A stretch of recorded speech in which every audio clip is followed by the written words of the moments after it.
अस्सलाम वालेकुम viewers, Darussalam channel में फिर एक बार आप सभी का खैर मकदम है। आज का हमारा टॉपिक है मरसिया।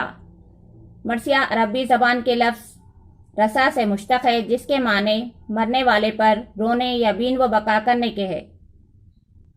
दूसरी शायरी असनाफ की तरह ये सनफ भी दक्कन से शुरू हुई।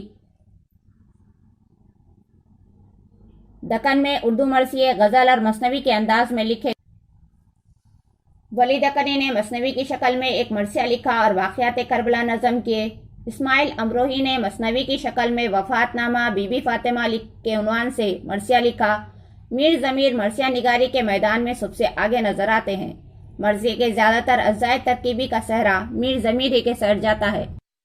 सबसे पहले मरसिए हज़रत इमाम हुसैन रज़ी अल्लाह ताला अन्हा की शहादत के ऊपर लिखे गए। मंजर निगारी उर्दू में मरसिए से पहले बहुत कम मिलती है, लेकिन मरसिए ने मंजर निगारी का उर्दू में इजाफा किया। शुजाअत, दिलेरी और जंग के कारनामों को मौसिर अंदाज में पेश करके उर्दू में रज़मिया मज़ामीन का भी इजाफा किया। कर्ज मरसिए ने उर्दू शायरी को जिस बुलंदी पर पहुंचा दिया, उसको जितनी खूबियों से मालामाल किया, उतना किसी और सनफ ने नहीं किया। मज़ीद मालूमात।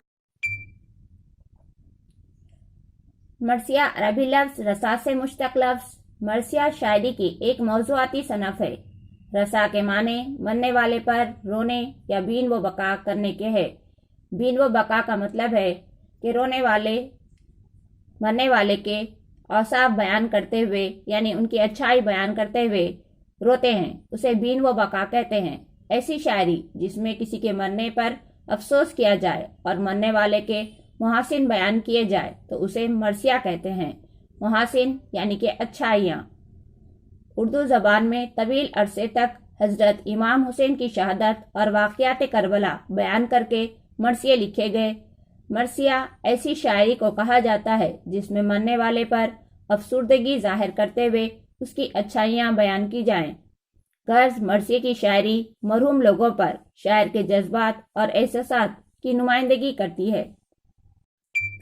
चलिए मरसिए के अज़्ज़ाए तरकीबी के मुताल्लिक़ जानेंगे। उर्दू में इब्तिदा जो मरसिए लिखे गए, उनके लिए ना तो कोई हैयत यानी कि शक्ल मुकर्रर नहीं थी और ना ही उनके लिए अज़्ज़ाए तरकीबी मौजूद थे, बल्कि शायर गज़ल और मसनवी के अंदाज में करबला के वाक़यात बयान करने पर इक्तफ़ा करते थे। कुली कुतुब शाह और वजी की रसाइया गज़लें और अशरफ की मसनवी नौसरहार दक्कनी मरसिए का सबूत पेश करती हैं। जिसके बाद दक्कन में शहादत नामे की रिवायत का आगाज़ हुआ।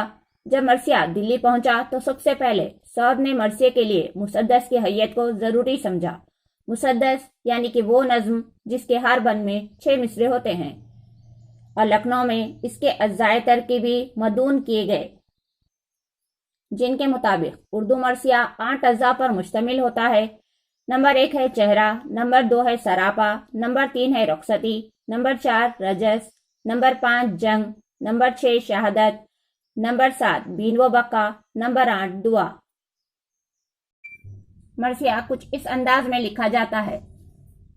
मरसिया लिखने के दौरान सबसे पहले मैदान जंग का हाल बयान करना चेहरा कहलाता है।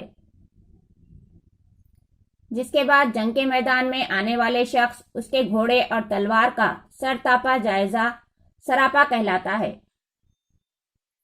इस मरहले के बाद जंग पर जाने वाले फर्द का अपने खानदान से मिलकर जंग पर जाने की इजाजत तलब करना रुखसती कहलाता है। मैदान जंग में दूबदू यानी एक दूसरे के सामने होकर एक दूसरे के खानदानी और जाती कारनामे बयान करने का अमल रजस कहलाता है। रजस के दौरान पेश में आकर एक दूसरे पर हमला जंग कहलाता है। जंग के बाद हक परस्त की मौत शहादत का दर्जा रखती है, जिसकी इतला खानदान वालों में पहुंचने के बाद उनके रोने और अफसुर्दगी के इज़हार को बीन व बका कहा जाता है। और मरसिए के इख्तिताम पर शायर शहादत देने वाले की कुर्बानी कबूल करके उम्मत को बख्श देने की खुदा से दुआ करता है। इस तरह एक मरसिया 8 अज़्ज़ा पर मुश्तमिल होता है। दौरे हाजिर में करबलाई मरसिए का रिवाज कम हो गया है। शख्सी मरसिए दिफाकिया शायरी में पेश किए जा रहे हैं। اردو کے بیشتر شعراء نے پابند نظم، آزاد نظم اور مرہ نظم کے علاوہ ہر قسم کی حیت میں شخصی مرثیے لکھے ہیں۔ کچھ کربلائی مرثیے لکھے گئے تو اس کی مصدف کی حیت کو بھی نظر انداز کر دیا گیا۔ اس طرح اردو شاعری میں کربلائی مرثیے کے علاوہ شخصی مرثیے اور وفاتیں لکھنے کا رواج عام ہوتا جا رہا ہے۔ چلیے مرثیے کا تاریخی جائزہ لیتے ہیں۔ آخر یہ صنف کہاں سے شروع ہوئی، کس طرح شروع ہوئی؟ دوسری شاعری اصناف کی طرح مرثیے کی روایت بھی دکن سے شروع ہوتی ہے۔ دکنی شاعروں نے رسائی کلام اور واقعات کربلا بیان کرنے کے دوران امام حسین رضی اللہ تعالی عنہ کی شہادت کے اظہار پر زور دیا اور فن پر توجہ نہیں دی۔ یہی وجہ ہے کہ دکن میں اردو مرثیے غزل اور مثنوی کے انداز میں لکھے جاتے رہے۔ دکن کے شیعہ سلطنتوں کی وجہ سے جنوبی ہند میں مراسم محرم کا سلسلہ شروع ہوا اور محرم میں مجالس پڑھنے کی غرض سے کربلا کے واقعات پر مبنی شہادت نامے لکھے جانے لگے۔ فضل علی فضل کی کربل کتھا کو اردو کے پہلے شہادت نامے کا درجہ حاصل ہے۔ اسی طرح روضۃ الشہداء کو بھی دکن کے اہم شہادت ناموں میں شمار کیا جاتا ہے۔ جب مرثیے کی روایت شمالی ہند پہنچی تو بیشتر شعراء نے غزل کے انداز میں مرثیے لکھے۔ دلی کی ابتدائی اردو شعراء نے بھی مرثیے کی حیت اور اجزاء ترکیبی پر توجہ نہیں دی۔ دلی کے مغل تاجدار کی کمزوری کی بعد لکھنؤ میں ایک نئی سلطنت کی بنیاد پڑی جس نے شیعہ مسلک کو اختیار کیا اور ماہ محرم میں کربلا کے واقعات کے بیان پر توجہ دی، جس کی وجہ سے لکھنؤ میں مرثیہ نگاری کو ارتقاء حاصل ہوا۔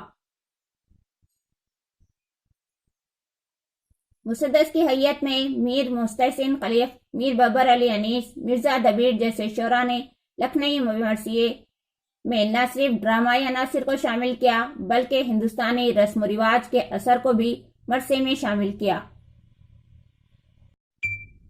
لکھنوی مرثیے میں مبالغہ اور سیرت حسین کے بیان میں اختیار کردہ روش کی وجہ سے شاعرانہ حسن کے تمام گوشے نمایاں ہو گئے، لیکن اردو مرثیے کے مطالعے سے تاریخ کربلا مرتب نہیں کی جا سکی۔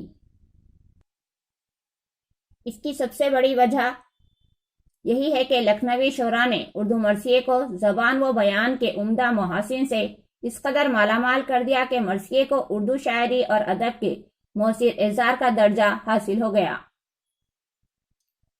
مرثیے میں مبالغہ، ڈرامائی عناصر اور ہندوستانی عناصر کے شامل ہو جانے کی وجہ سے اس صنف میں شاعری احسان روایت کا آغاز تو ہوا، لیکن اس شاعری سے تاریخ اور حقیقی واقعات کا ربط ٹوٹتا چلا گیا،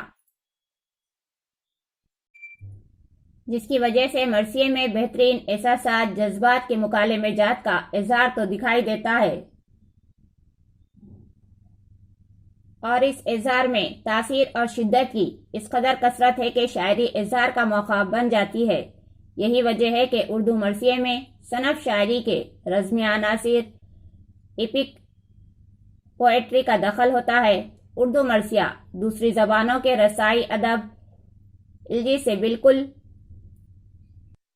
بالکل مختلف ایک مؤثر اظہار کی شاعری صنف کا درجہ کرتی ہے جا رہی ہے۔ آج بھی واقعات کربلا سے وابستہ مرثیے، سلام، نوحے اور رسائی خیالات پیش کر کے اردو شاعری کے جواہر کی نشاندہی کی جاتی ہے۔ اگر آپ کو میرا ویڈیو پسند آئے تو لائک کیجیے، مزید اپنے ساتھیوں کے ساتھ شیئر کیجیے اور میرے چینل دارالاسلام کو سبسکرائب کیجیے۔ السلام علیکم۔